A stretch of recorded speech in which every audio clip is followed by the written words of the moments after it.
नमस्कार दर्शक मित्रों, मैं हूं दिया खटवानी और स्वागत है आपका के न्यूज में। चलिए गौर करते हैं समाचारों से पहले हेडलाइंस पर। तृणमूल कांग्रेस प्रमुख ममता बनर्जी ने बुधवार को लगातार तीसरी बार राज्य की मुख्यमंत्री पद की शपथ ली। राजभवन में एक शादी समारोह में सुबह 10:45 पर राज्यपाल जगदीप धनखड़ ने ममता को मुख्यमंत्री पद की शपथ दिलाई।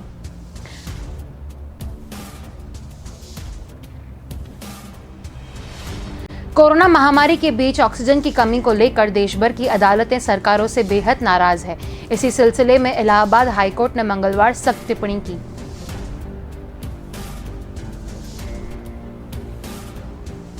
मुंबई के दादर स्थित सोसाइटी के पार्किंग में देश का पहला ड्राइव इन कोरोना वैक्सीन केंद्र शुरू हुआ है। इस केंद्र की शुरुआत बृहन्मुंबई महानगर पालिका की ओर की गई है।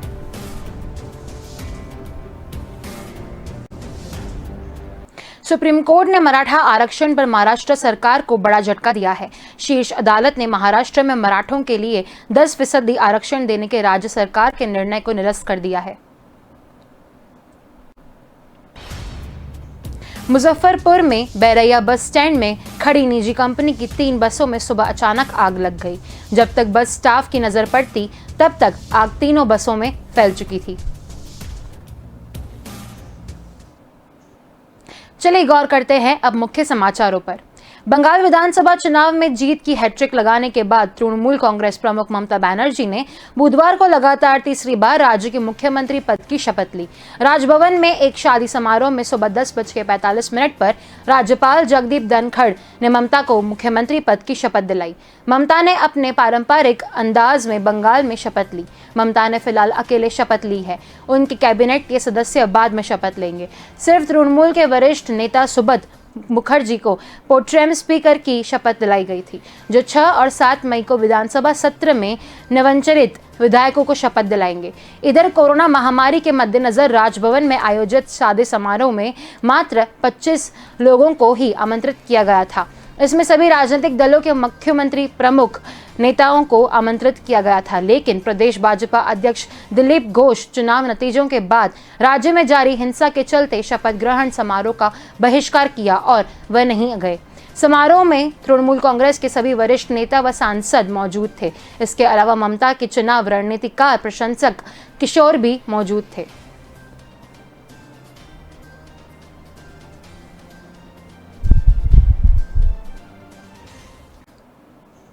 कोरोना महामारी के बीच ऑक्सीजन की कमी को लेकर देश भर की अदालतें सरकार से बेहद नाराज है।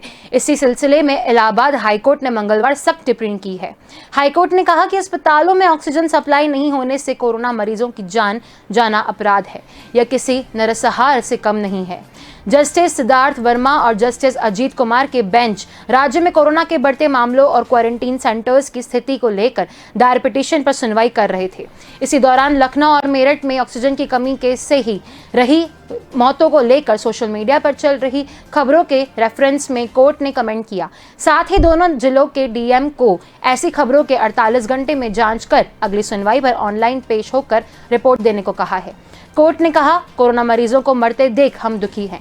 यह उन लोगों द्वारा नरसंहार से कम नहीं जिन पर ऑक्सीजन की व्यवस्था करने की जिम्मेदारी है। हम अपने लोगों को इस तरह कैसे मरने दे सकते हैं, जबकि विज्ञान इतना एडवांस है कि आज हार्ट ट्रांसप्लांटेशन और ब्रेन सर्जरी भी हो रही है। हाईकोर्ट ने कहा कि आमतौर पर हम राज्य सरकार और जिला प्रशासन को सोशल मीडिया पर वायरल खबरों की जांच करने के लिए नहीं कह सकते हैं, लेकिन इस मामले से जुड़े वकील भी इस तरह की खबरों को जिक्र कर रहे हैं। उनका यहाँ तक उनके ही राज्य से बाकी जिलों में भी यही स्थिति है। इसलिए हमें सरकार को तुरंत कदम उठाने के आदेश देना जरूरी है।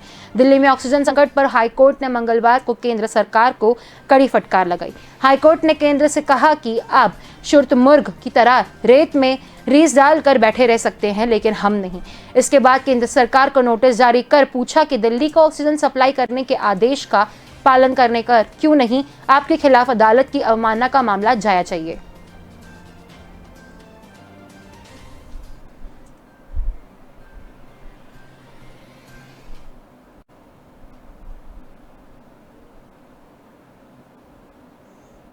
मुंबई के दादर स्थित कोहिनूर सोसाइटी की पार्किंग में देश का पहला ड्राइव इन कोरोना वैक्सीन केंद्र शुरू हुआ है। इस केंद्र की शुरुआत बृहन्मुंबई महानगर पालिका की ओर की गई है। इस टीकाकरण केंद्र पर लोगों को सिर्फ अपनी गाड़ी से आना है और उन्हें कार में बैठे बैठे ही वैक्सीन लगा दी जाएगी। जिनके पास कार या गाड़ी नहीं है उनके लिए शिवसेना की ओर से गाड़ी मुहैया करवाई जाएंगी। यह गाड़ी टीका लगवाने वाले को घर तक छोड़कर आएंगी। बीएमसी की ओर से यह नया प्रयास संक्रमण को रोकने के लिए किया गया है। राहुल शेवाले ने बताया कि अगर यह प्रयोग सफल रहा तो आने वाले दिनों में पहले मुंबई की सभी पार्किंग में और फिर पूरे राज्य में इस तरह का ड्राइव इन वैक्सीनेशन सेंटर बनाया जाएगा। जी नॉर्थ वार्ड के सहायक आयुक्त किरण दिवाकर ने बताया कि हमारे साथ बूथों पर प्रतिदिन 5000 लोगों की टीका लगाने की क्षमता है। इनमें से 2 बूथ ड्राइव इन के लिए रखे गए हैं। इसमें से आज पहला बूथ शुरू किया गया है। उन्होंने कहा कि पार्किंग बूथ में 60 से 70 वाहनों के लिए पर्याप्त जगह है। यहाँ एक रजिस्ट्रेशन स्टॉल भी जल्द लगाया जाएगा। यह बुजुर्गों और दिव्यांगों के लिए फायदेमंद होगा। फिलहाल मुंबई और महाराष्ट्र के वैक्सीनेशन सेंटर्स वैक्सीन की किल्लत से जूझ रहे हैं। लोगों को टीकाकरण केंद्र खाली हाथ लौटना पड़ रहा है। मुंबई में अब तक 18 से 44 के 2394 लोगों का वैक्सीनेशन शुरू हो गया है, जबकि 45 से ऊपर के 8,62,000 लोग टीका लगवा चुके हैं।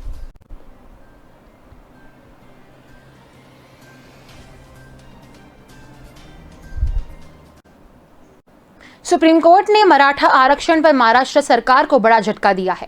शीर्ष अदालत ने महाराष्ट्र में मराठों के लिए 10% आरक्षण देने के राज्य सरकार के निर्णय को निरस्त कर दिया है। साथ ही सुप्रीम कोर्ट ने यह भी कहा कि इंदिरा साहनी मामले पर फिर से विचार करने की जरूरत नहीं है। जस्टिस अशोक भूषण की अध्यक्षता वाली 5 सदस्यीय संविधान पीठ ने कहा कि मराठा समुदाय को 10% आरक्षण देने से आरक्षण की अधिकतम सीमा को पार करती है, लिहाजा यह असंवैधानिक है। 5 सदस्यीय संवैधानिक पीठ में न्यायमूर्ति अशोक भूषण के अलावा न्यायमूर्ति एल नागेश्वर राव, न्यायमूर्ति एस अब्दुल नजीर, न्यायमूर्ति हेमंत गुप्ता और न्यायमूर्ति एस रविंद्र भट्ट भी शामिल हैं। बेंच ने 50% आरक्षण की सीमा लांघने को समानता में लेकर मालिक अधिकार के खिलाफ बताया है। दरअसल सुप्रीम कोर्ट ने 26 मार्च को मराठा आरक्षण को चुनौती देने वाली याचिकाओं पर अपना फैसला सुरक्षित रख लिया था। सुप्रीम कोर्ट ने अपने फैसले में कहा कि मराठाओं के लिए 50% आरक्षण की सीमा को पार करने के लिए न तो गायकवाड़ आयोग और न ही हाईकोर्ट के पास कोई पुख्ता आधार है, लिहाजा हमें नहीं लगता है कि ऐसी कोई अत्यरक्षा स्थिति उत्पन्न हुई है कि आरक्षण की 50% की सीमा को लांघा जा सके। सुप्रीम कोर्ट ने कहा कि मराठा समुदाय के लोगों को शैक्षणिक व सामाजिक रूप से पिछड़ा नहीं करार दिया जा सकता है। ऐसे में उन्हें आरक्षण के दायरे में लाना सही नहीं है। इससे पहले बंबई हाईकोर्ट ने महाराष्ट्र के शिक्षणक संस्थानों और सरकारी नौकरियों में मराठा समुदाय को आरक्षण देने के राज्य सरकार के फैसले को बरकरार रखा था। मामूल हो कि मराठा समुदाय के लोगों को आरक्षण देने के सरकार के निर्णय को कई लोग व संगठनों ने चुनौती दी है।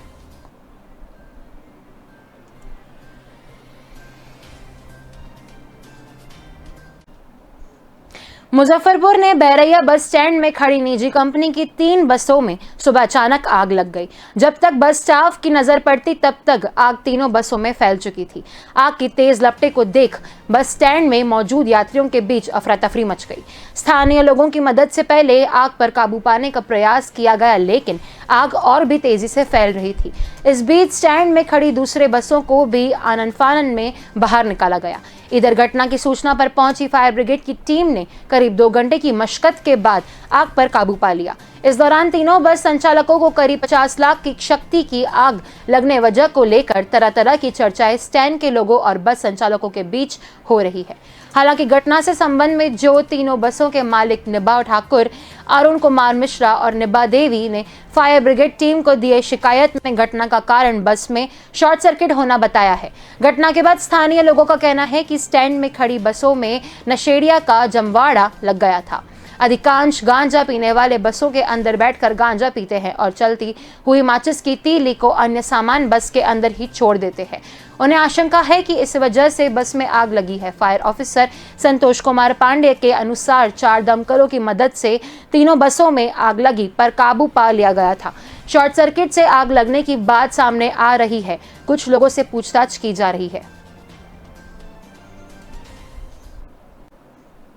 चलिए वक्त हो चला एक छोटे से ब्रेक का, जल्द मिलेंगे इस ब्रेक के बाद। मोनू, ए Monu, Monu dear, oh my dear, come here, dear here here dear dear here, इधर तो आओ, dear dear here dear dear here, please, oh my dear, come here, dear here here dear dear here, आओ ना, dear dear here dear dear here, please, oh my dear, come here, what you do, real bite, ये बुलाता है। Target पूरा नहीं हुआ ना तो जॉब छोड़ दूंगा। वाह क्या बात है, Vadilal ice cream sandwich.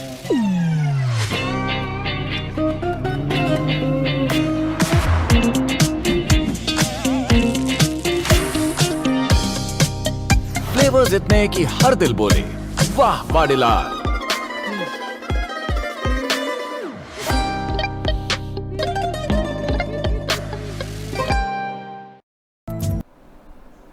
Welcome back. चलिए गौर करते हैं आगे के समाचारों पर।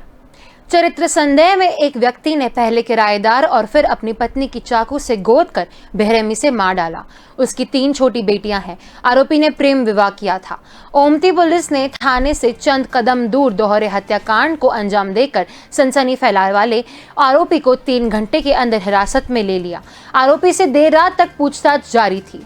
जानकारी के अनुसार घंटाघर के समीप उड़िया मोहल्ला मार्ग पर नाले के किनारे दपरामनुमा मकान में मोहम्मद इब्राहिम पत्नी राबिया और 3 बच्चों के साथ ससुराल में रह रहा था। उसने राबिया से प्रेम विवाह किया था। वह मूलत दमोह का रहने वाला था, लेकिन कुछ समय से ससुराल में ही रहकर वेल्डिंग का काम करने लगा था। उसी मकान में किराए से शकील भी रह रहे थे। वह घोड़ा बगदी चलाता था। मोहम्मद इब्राहिम की सास ने पुलिस को बताया कि किराए से ही उसका घर चलता है।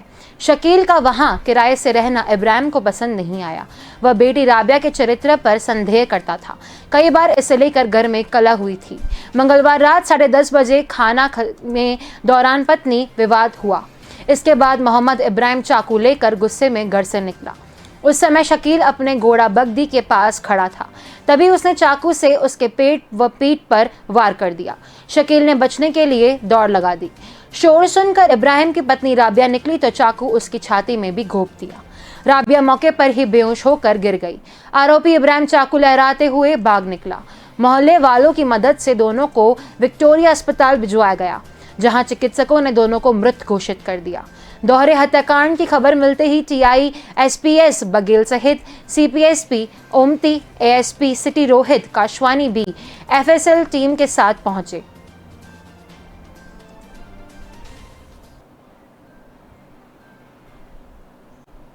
आज भारतीय रिजर्व बैंक के गवर्नर शक्तिकांत दास ने मीडिया को संबोधित किया। उनका यह संबोधन पहले से निर्धारित नहीं था। देश में कोरोना वायरस की दूसरी लहर ने बहाव स्थिति पैदा कर दी है।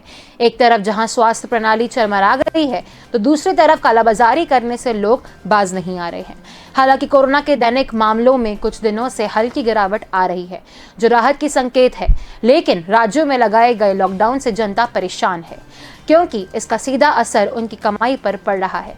देश की अर्थव्यवस्था को भी संकट से इस समय से उभरने के लिए कड़े कदम उठाने की जरूरत है।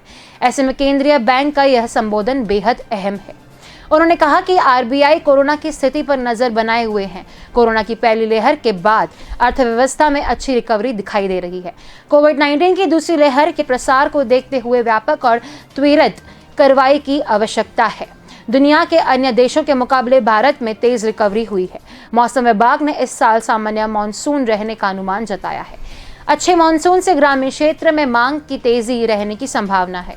शक्तिकांत दास ने अपने संबोधन के दौरान महामारी से लड़ने में मदद करने के लिए डॉक्टर, नर्स और अन्य स्वास्थ्य सेवा कार्यकर्ताओं और पुलिस कर्मियों का धन्यवाद किया। उन्होंने कहा कि आरबीआई विशेष रूप से नागरिकों, व्यापारियों, संस्थानों और दूसरी लहर से प्रभावित संस्थानों के लिए अपने सभी संसाधनों पर उपकरण का तैनात करेंगे।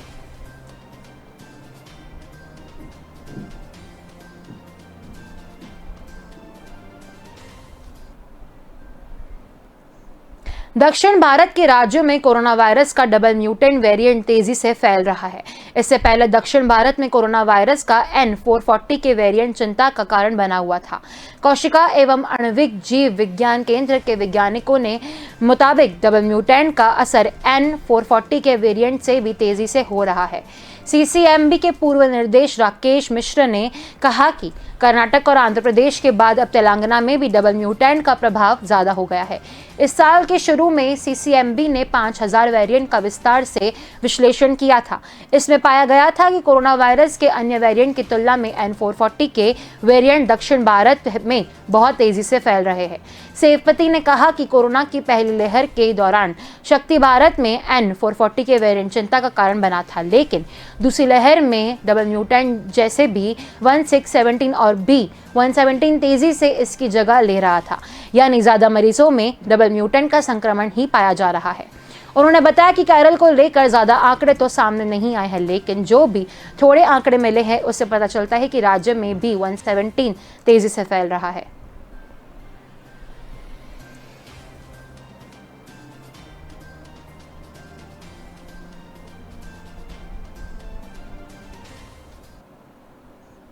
बंगाल में हिंसा के खिलाफ भाजपा बुधवार को पूरे देश भर में धरना देगी। कोलकाता में भाजपा अध्यक्ष नड्डा खुद धरने पर बैठेंगे।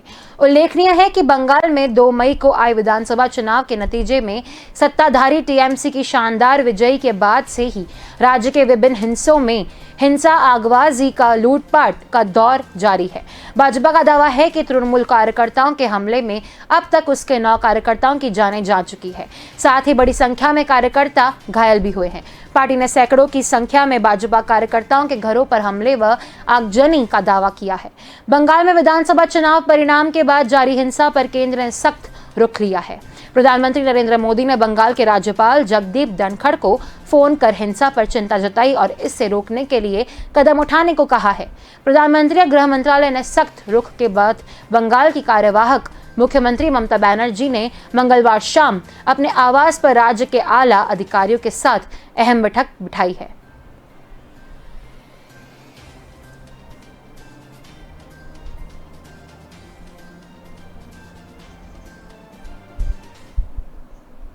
चलिए वक्त हो चला एक छोटे से ब्रेक का, जल्द मिलेंगे इस ब्रेक के बाद।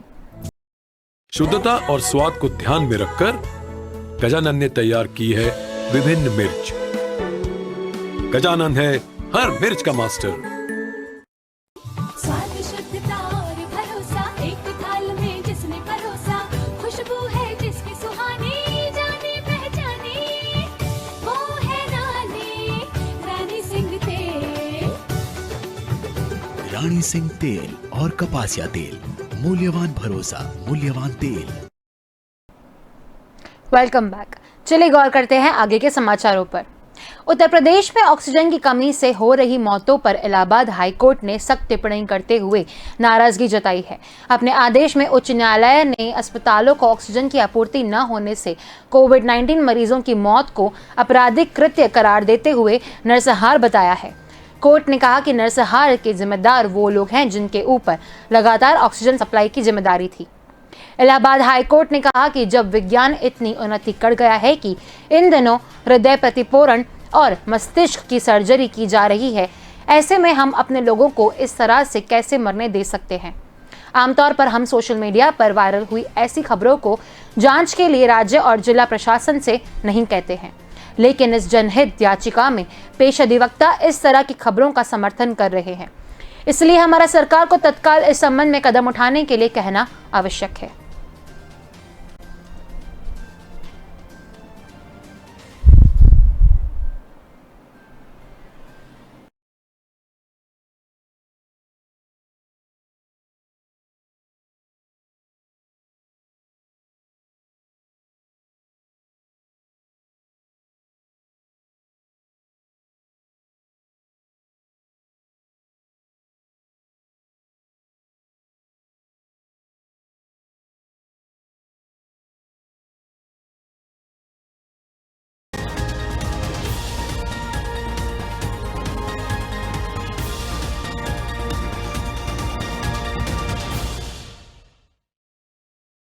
शुद्धता और स्वाद को